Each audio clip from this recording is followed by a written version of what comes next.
Hey Rob, how you doing?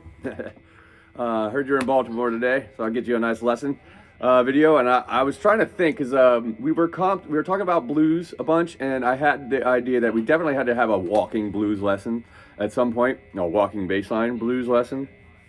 And I was actually getting a lesson on this myself, so I kind of want to like share some of my fresh ideas on this.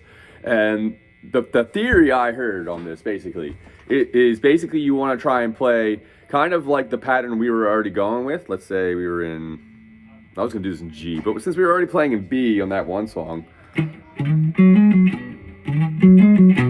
All right, so the idea of a walking bass line in the theory was that you want to play a chord tone on every downbeat of the measure. So 1, 2, 3, 4 is always a chord tone, you know? So the idea would be that you have 1, 3, 5 to choose from, okay? And so when we did this bass line, we're pretty much already playing the 1, 3, 5. So so this note, 1, we slide up into the 3, 5, okay? Now, the idea, I guess, would be that you want to, once you change chords to the downbeat, you want to be a half step away.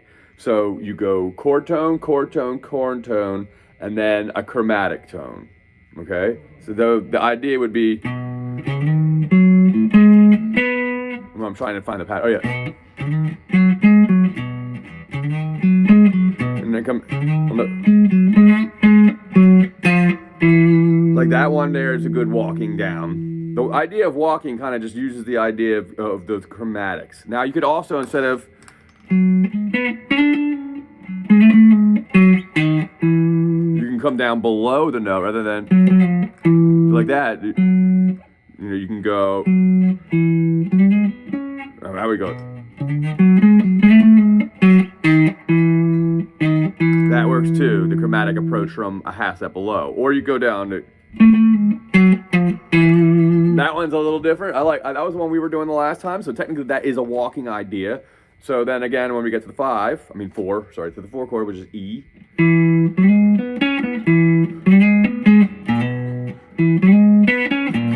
Yeah, something like that. Or,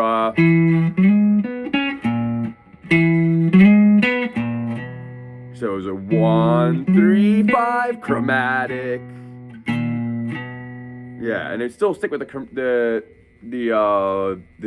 tempo on that, and so just use that note as the next tempo note. So you want to make 1, 2, 3, 4, or when you land on the downbeat, you know what I mean. So.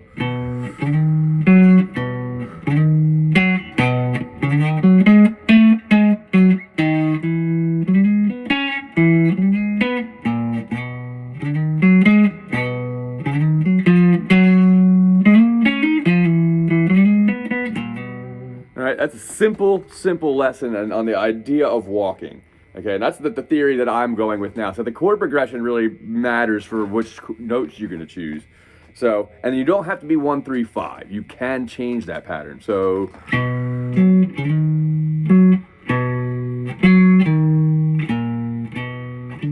depending on the chord progression. So the idea is like knowing where all your roots are. So as a bass player anyway, and since you're not going up to the past this string, you got B here, and you got here, this on the 9th fret. So B in the 7th fret of the E string, 9 of the D string, and then where would B? I can't remember that. I don't have a on your bass. You don't have the B and E.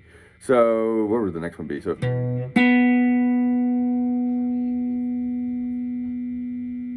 Lord, that one's the same one. Well, let's say you can choose from something else other than the root too. So you got the 2 roots there, and then the 5ths of each would be in the same position. So we got F sharp, and then there's on the A string on 9.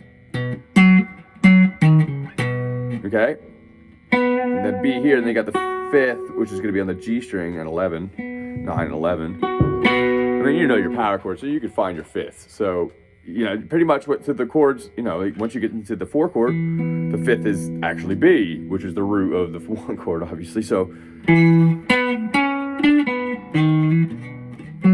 all right. So some of these ideas is all based off of the chord progression. Okay. Now the lesson I learned this from, and which I was trying to get a little better at, was actually a jazz progression.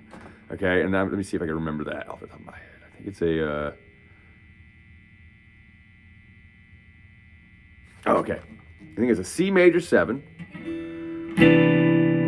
to a D A7 to a D minor 7 to a G7 to back to C.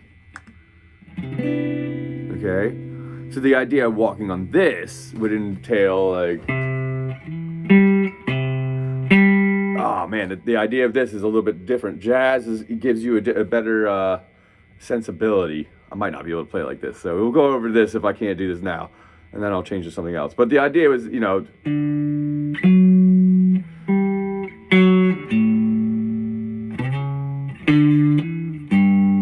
yeah, no, I'm not gonna get it. But I think the idea is if you can use the same theory, it'll work. The principle, it'll work in all types of walking bass lines for different styles. Okay. Especially blues and jazz, because the thing is about blues and jazz is they use 7 chords dominance, and that lends itself to being able to do a lot more chromaticism in your playing and make it sound good. Once you get out of like the 7 chords being a predominant chord that you're playing mainly, like say like country, where you're playing a lot more just straight major chords and minor chords, some of the chromaticism becomes harder. Not to say it's not impossible, but it's less that style. You know? All right, so work with that idea. The idea is that you're gonna play every downbeat's gonna be a chord tone, so a 1, 3, 5. Obviously when the chords come in, like in your 12 bar, I have one written here by the way. We'll just pretend we're in E. So for, you know, we were in B. Let's say we're B. I can just get rid of that. Just keep the lesson consistent. So when you keep it in B, we'll just think about all the roots, fifths, and oops, that's on the wrong one. Roots, fifths, and thirds. Roots, thirds, and fifths, and whichever order, because you can change it. And we're gonna go F sharp, then to E7, back to B7 with the F sharp. Okay, so the idea would be then we could just kind of like write out, and that way we can map it out what the chord tones are. So for B7, you have a B, obviously a B, and then the third is a D sharp. Okay, and then the next is for the fifth would be an F sharp. Okay, so and then over E we have E, which obviously then the third would be G sharp, of course. I know these. I don't know why I have to look at the guitar. And then the fifth is obviously a B. Okay, back to B7 we have that, and then we get to the F sharp again. We have the same type of thing with the choices. So F sharp is going to be, and then you're going to have A sharp, and then I think C sharp is the, no, E? No, I'm sorry. C sharp, yeah, I thought so. I'm getting my sevenths and my fifths in my brain are getting a little confused, but those are your options. And then obviously for all the other chords, you have these options of notes. I'm not 100% sure whether you can start on a fifth. I think you can, you know, as long as you go right back to the root next and then go to a third, or you could go 1, 5 to the third. So the options are like, you don't have to do this, you know, progression every time. That's pretty much what we were doing though in the Albert King Roomba Blues. And also I think we were listening to a BB King one too.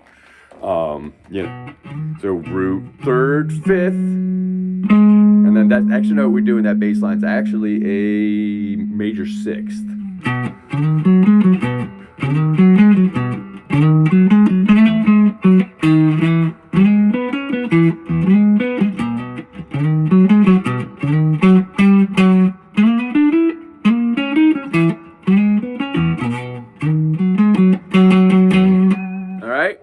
I hope that makes some sense. I know I'm not probably the best person to teach all these walking ideas, but the idea is really everyone kind of does it different anyway, so it's about the experimenting with it and finding what you like. In the blues, it's sort of simple as far as like the walking, unless you get into like the slow blues bass line when the solo starts, kind of thing. And I'm not gonna try and teach that. We're gonna listen to that, and I'm gonna try and learn how to do it too, because I actually need to get better at it myself for my solo gigs. So anyway, yeah, try and work with that. I'm trying to think what else we could do. I got a few more minutes. Just as an ad, just looking for notes more to just expand the spiciness of your blues bass lines.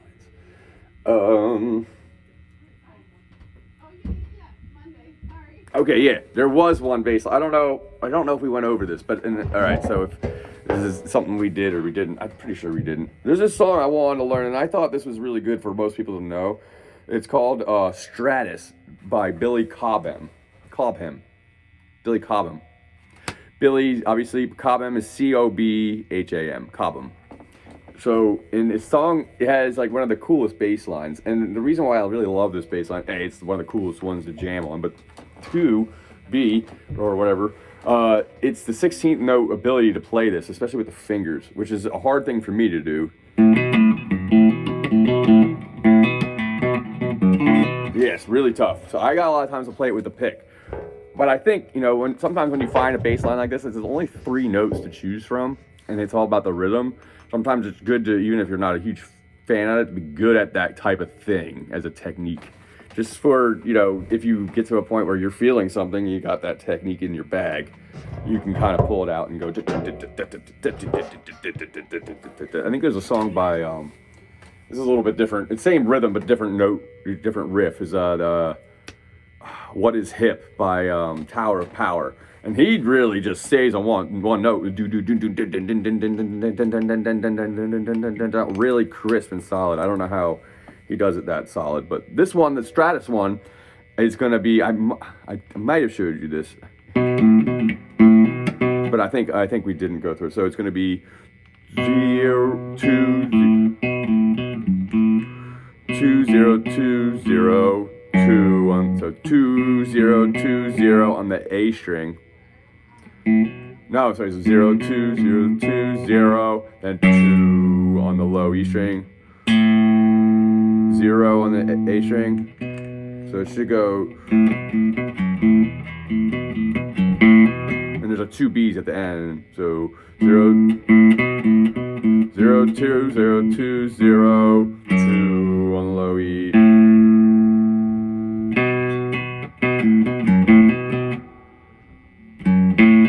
Yeah, that's the ending lick. Sorry, it just took me a second to remember it.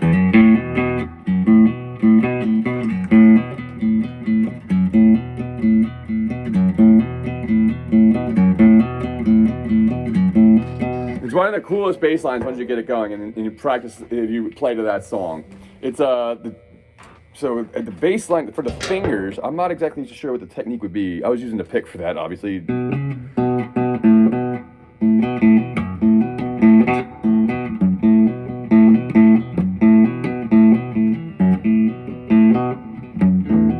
Weird to find that pattern. I kind of can do it better on the bass. The guitar's a little bit trickier because the tightness of the spacing, but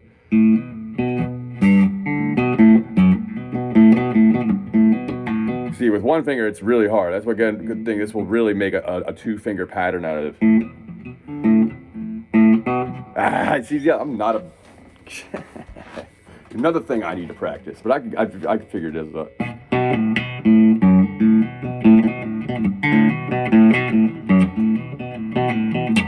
That's really hard on this guitar. I really gotta say that's not easy.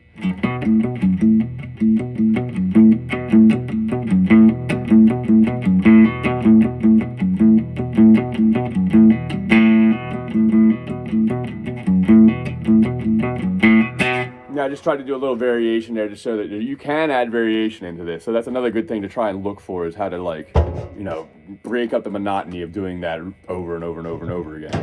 But I think you could do that one. If you're not totally into this song, I get it. It's all cool, but just try that rhythm at least, just for the sake of making that stronger. I mean, and I gotta say that this for me would be the song I'm gonna start practicing on my bass to try and get better with a 2-finger pattern, because that's a tough one. So yeah, give that a shot. But if nothing else, definitely try and work with the walking bass line. All right.